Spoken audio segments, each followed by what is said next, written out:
नमस्कार। आज 16 जुलाई है और हम पिछले 24 घंटों में विज्ञान जगत में हुई महत्वपूर्ण घटनाओं पर नजर डाल रहे हैं। जी हाँ, और ये कार्यक्रम इंपीरियल एस्ट्रोनॉमिकल सोसाइटी आपके लिए लेकर आया है।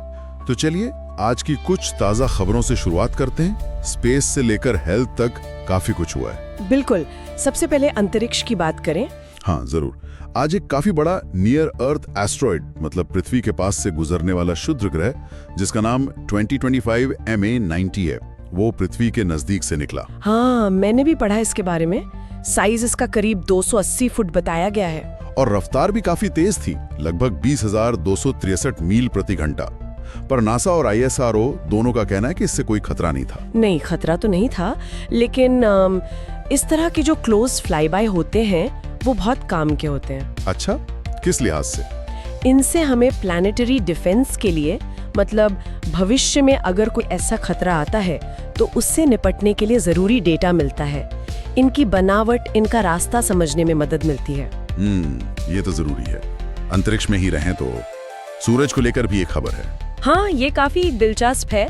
जर्मनी के कुछ रिसर्चर्स ने वो जो सनस्पॉट्स होते हैं ना, सूर्य पर दिखने वाले धब्बे, हाँ, सनस्पॉट्स, तो उनकी एक 400 साल पुरानी गुत्थी सुलझाई है कि वो इतने बड़े मैग्नेटिक स्ट्रक्चर्स हफ्तों तक स्टेबल कैसे रहते हैं। 400 साल पुरानी पहेली, तो इसका क्या असर होगा? देखिए, इससे स्पेस वेदर यानी अंतरिक्ष के मौसम और सोलर स्टॉर्म्स का अनुमान बेहतर हो सकेगा।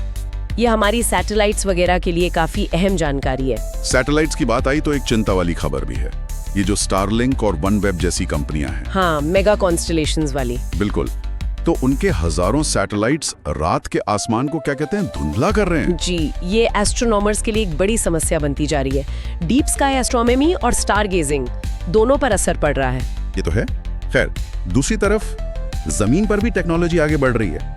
चिली में वो वेरासी रूबिन ऑब्जर्वेटरी, हाँ, जिसमें वो 3.2 गीगापिक्सल का टेलीस्कोप लगा है। वही, वो अपने फाइनल ट्यूनिंग फेज में है। उम्मीद है कि 2025 के अंत तक उसका 10 साल का स्काई सर्वे शुरू हो जाएगा। वो ब्रह्मांड के बारे में हमारी समझ को वाकई बदल सकता है। चलिए अब विषय बदलते हैं, फिजिक्स और फंडामेंटल साइंस की तरफ आते हैं। यहाँ एक थोड़ी निराशाजनक खबर है। कौन सी? अमेरिका के डिपार्टमेंट ऑफ एनर्जी और NSF ने अपना एक बड़ा कॉस्मोलॉजी प्रोजेक्ट CMB-S4 वो कैंसिल कर दिया है। ओहो, CMB-S4 वो तो काफी हाई प्रायोरिटी वाला प्रोजेक्ट माना जा रहा था। उसका लक्ष्य तो कॉस्मिक माइक्रोवेव बैकग्राउंड का सबसे डिटेल्ड मैप बनाना था। हाँ वही। अब क्यों रद्द किया, ये शायद बजट या बदलती प्राथमिकताओं का मामला हो सकता है। ब्रह्मांड की उत्पत्ति समझने की कोशिशों पर असर तो पड़ेगा। ये चिंता की बात है। लेकिन हाँ, एक पॉजिटिव खबर ये है कि जिनेवा में 39th इंटरनेशनल कॉस्मिक रे कॉन्फ्रेंस शुरू हो गई है। अच्छा, ICRC। हाँ, वहाँ दुनिया भर के विशेषज्ञ कॉस्मिक किरणों और हाई एनर्जी एस्ट्रोफिजिक्स पर चर्चा करने जुटे होंगे। बिल्कुल। तो उम्मीद है वहां से कुछ अच्छी खबरें आएंगी। अब थोड़ा केमिस्ट्री, बायोलॉजी और मटेरियल साइंस की ओर रुख करते हैं। MIT के साइंटिस्ट ने कुछ कमाल किया है। हाँ, मैंने पढ़ा। उन्होंने रूबिस्को एंजाइम को इंजीनियर किया है ना? जी, जिससे फोटोसिंथेसिस यानी पौधों के भोजन बनाने की प्रक्रिया तेज हो सकती है। तो ये बहुत बड़ी बात है। रूबिस्को कार्बन फिक्सेशन के लिए जरूरी है। अगर ये प्रक्रिया तेज होती है तो पौधों की पैदावार बढ़ सकती है। मतलब भविष्य में खाद्य सुरक्षा के लिए ये बहुत अहम हो सकता है। सही कहा। केमिस्ट्री में ही एक और खोज है, एक नया कोऑर्डिनेशन कंपाउंड बनाया गया है। हाँ, और कहा जा रहा है कि ये पारंपरिक केमिकल सिद्धांतों को चुनौती देता है। तो इसका क्या मतलब, वो आसान भाषा में है? मतलब ये कि इससे मटेरियल साइंस में नए रास्ते खुल सकते हैं।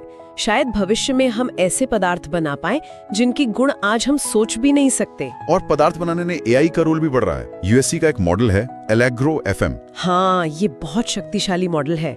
ये 4 अरब एटम्स तक के सिस्टम का सिमुलेशन कर सकता है। 4 अरब, बाप रे। जी, तो सोचिए मटेरियल डिजाइन कितना तेज हो जाएगा, जैसे कार्बन न्यूट्रल कंक्रीट या सेल्फ हीलिंग कंक्रीट बनाना। कमाल है।